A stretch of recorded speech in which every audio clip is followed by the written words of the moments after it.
Muy bien, en este video vamos a ver los libros de Jueces y Ruth. Jueces, a contraste a Josué, es un libro muy oscuro, muy triste. Creemos que Samuel haya escrito este libro, no estamos seguros de eso, pero es posible que Samuel, siendo el último de los jueces, haya escrito este libro y entonces le damos una fecha de 1000 años antes de Cristo. La palabra clave de Jueces es derrota. Derrota. Y es un claro contraste con Josué, donde la palabra clave es victoria. Aquí, tristemente, por el pecado del pueblo, vemos su derrota. El capítulo clave de Jueces sería el capítulo 2, donde encontramos el ciclo de los jueces. En el libro de Jueces encontramos a varios jueces, algunos son mayores y algunos consideramos jueces menores. No significa que hayan sido menos importantes, simplemente no nos da mucha información sobre ellos. Los mayores son Otoniel, Ahod, Barak, Gedeón, Jefté y Sansón. Y de estos jueces la Biblia nos habla más, nos da más información sobre lo que hicieron. Y tristemente, una frase que se repite en este libro es esta verdad que cada uno hacía lo que bien le parecía. No seguían a Dios, no querían obedecer a Dios, sino que cada uno hacía lo que bien le parecía, lo que quería hacer, en vez de hacer la voluntad de Dios. Y por eso es un libro muy triste de la Biblia, con muchas historias tristes de rebelión, de pecado contra Dios y de muchas malas situaciones en la vida de Israel. Jueces tiene varios propósitos. Uno es para relatar la historia del pueblo escogido en el periodo comprendido entre la muerte de Josué y la inauguración de la monarquía. Entonces, durante estos más o menos 300 años, nos está relatando la historia de Israel en ese tiempo. También demuestra la personalidad de Jehová, que Él es santo, que castiga a su pueblo por su pecado, pero también es misericordioso para salvar a su pueblo, cuando demuestren arrepentimiento. Entonces nos enseña cómo es Dios, que Él es santo, Él es justo y castiga el pecado, pero también es misericordioso. También este libro nos señala la necesidad de establecer la monarquía. Dios era el rey de Israel, pero también Él les iba a dar un rey. Y durante este tiempo, como no había rey, nos dice que cada uno hacía lo que bien le parecía.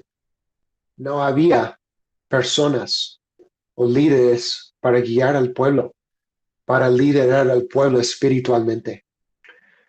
Y lo vamos a ver más en 1 Samuel, que Dios levanta a los reyes para guiar a su pueblo, no solo en la batalla, en gobernar al pueblo, sino también ayudar al pueblo espiritualmente, a ser un líder espiritual del pueblo. Y durante este tiempo de los jueces no había eso. Y por eso fue un tiempo tan oscuro, tan difícil en la historia de Israel. En el capítulo 2 encontramos el ciclo de los jueces, que realmente encontramos varias veces en este libro de Jueces, tristemente. Y son 4 palabras que deben recordar: apostasía, castigo, arrepentimiento y liberación. Apostasía, castigo, arrepentimiento y liberación. El primer paso es apostasía. Israel deja a Jehová para seguir a otros dioses. Como no habían exterminado a la gente de la tierra prometida como Dios les mandó, entonces empezaron a mezclarse con esa gente y a seguir a sus dioses. Luego viene un castigo de Dios. El segundo paso de este siglo es castigo. Dios los entrega en manos de sus opresores. Dios les entrega a sus enemigos y empiezan a sufrir por su pecado. Luego de un tiempo de sufrimiento, en su aflicción hay arrepentimiento, que es el tercer paso, la tercera parte de este ciclo. En su aflicción, Israel implora a Jehová, busca la ayuda de Dios en contra de sus enemigos. Y finalmente, la liberación. Dios les proporciona un libertador que rompe el yugo de los opresores, que les trae paz a la tierra por un tiempo. Y tristemente, nosotros muchas veces todavía somos así. Aunque nosotros hoy en día tenemos toda la revelación de Dios en su palabra, tenemos la ayuda del Espíritu Santo en nuestras vidas y somos creyentes. Sin embargo, seguimos tristemente a veces en este ciclo en nuestras vidas. Entonces, aunque nos gustaría pensar que Israel era muy, muy tonto, a veces fue así, pero a veces nosotros somos iguales. Nosotros podemos caer también en este mismo ciclo. Y este es el tema del libro de Jueces, el ciclo constante de apostasía, castigo, arrepentimiento y liberación. Este ciclo constante de apostasía, castigo, arrepentimiento y liberación. Y para terminar este libro de Jueces, obviamente hay muchísimo más que podemos decir, pero una cosa importante que vemos en este libro de Jueces es al ángel de Jehová, que ya en otros videos, en otras clases hemos mencionado que este ángel de Jehová es una aparición de Jesucristo en el libro de Jueces aquí. Y se les aparece a las tribus en capítulo 2 con un mensaje para ellos a Gedeón. En capítulo 6 le da un mensaje de ánimo, animándole a batallar contra los madianitas. Y en el capítulo 13 se les aparece a los padres de Sansón, dándoles un mensaje sobre su hijo y qué tenían que hacer con su hijo. Y entonces en estas ocasiones vemos a Jesucristo en el libro de Jueces, en este personaje del ángel de Jehová. Durante este periodo de los jueces ocurre este libro de Ruth. No sabemos exactamente cuándo ocurre este evento, bueno, esta historia de Ruth, pero es durante el periodo de los jueces. Y vamos a decir que Samuel probablemente también es el autor de este libro, que sería también en el año 1000 antes de Cristo.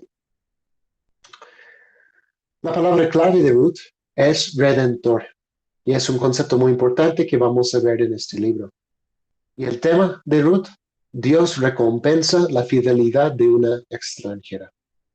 Dios recompensa la fidelidad de una extranjera. Y como lo vimos también en el libro de Josué con Rahab, la ramera, Ruth forma parte de la genealogía de Jesús. Es parte de la misericordia, la gracia de Dios en su vida, que aunque ella fue extranjera, formó parte de esta familia de Jesús. Propósitos de Ruth. El libro de Ruth nos demuestra que había bondad y fidelidad a Dios en Israel durante el periodo cruel y desenfrenado de los jueces. Como hemos mencionado, era un tiempo muy oscuro, muy difícil en la historia de Israel. Pero este libro nos muestra que había personas que eran fieles a Dios, que eran bondadosos y que pues tenían esta relación correcta con Dios durante este periodo tan oscuro, tan difícil en la historia de Israel. Esta historia también revela la providencia divina. A través de esta historia vemos que Dios está obrando. Vemos su providencia, que quiere decir que Dios tiene control sobre las circunstancias de esta historia. Realmente es increíble cómo pasa esta historia. Y nos revela el control de Dios, su providencia sobre las circunstancias. Y es importante recordar esto, porque a veces Nos gusta pensar en la providencia de Dios cuando tenemos las cosas que queremos, cuando las cosas nos van bien, pero su providencia también aplica en las situaciones difíciles. Parte de la providencia de Dios en Ruth fue la muerte de su esposo y del esposo de Naomi, Noemí, su suegra. Entonces es parte de la providencia de Dios. Son las cosas difíciles. Y seguramente en nuestras vidas hemos visto eso, que a través de esas circunstancias difíciles muchas veces Dios se nos muestra de una manera especial. Vemos su gracia como no la hemos visto antes. Este libro también nos proporciona una lección misionera, que Dios tiene un propósito no solo con la nación de Israel, sino con los extranjeros.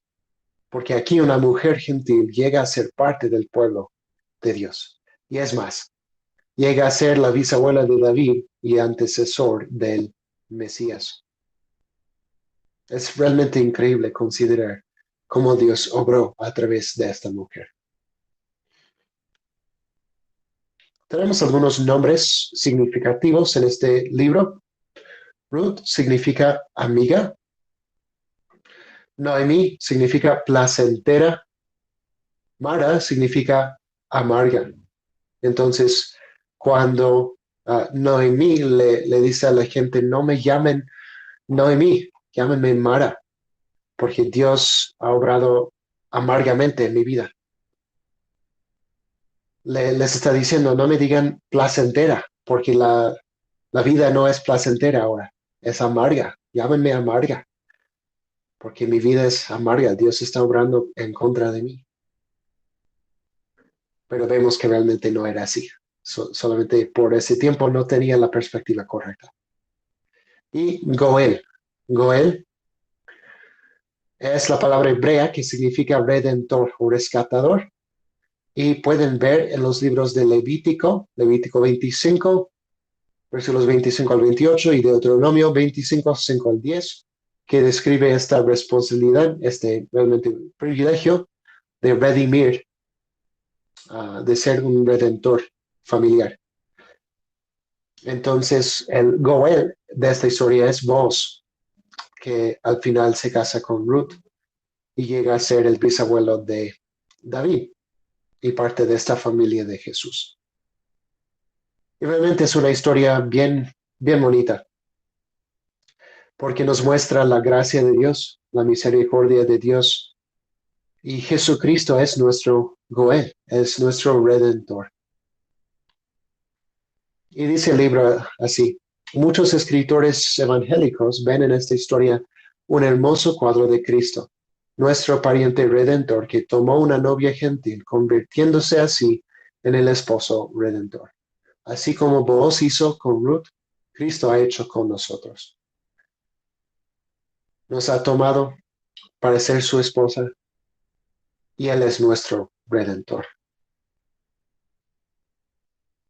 Y este libro termina con la genealogía de David, en la cual Ruth figura como bisabuela suya. Revela cómo Jehová premió la confianza de Ruth en él y la hizo objeto de su misericordia, aun siendo extranjera. Y gracias a Dios por eso. Ruth llega a ser parte de esta familia de David y obviamente más tarde de Jesús, del Mesías, que realmente es por la gracia, por la misericordia de Dios, que Él obró a través de, no solo de este pueblo de Israel, sino de extranjeros, de esta extranjera Ruth, de Rahab, como hemos mencionado, y de otras personas que no eran parte originalmente de su pueblo, pero Dios escogió a esas personas para ser parte de la familia de Jesús. Y gracias a Dios por eso, porque la verdad es que ninguno merece esa bendición. Y si somos salvos es por la gracia de Dios, por el amor de Dios, y gracias a Dios por eso. Entonces realmente es un libro muy bonito y en eso podemos ver a Jesús, que Él es nuestro redentor y también que Él es descendiente de Ruth.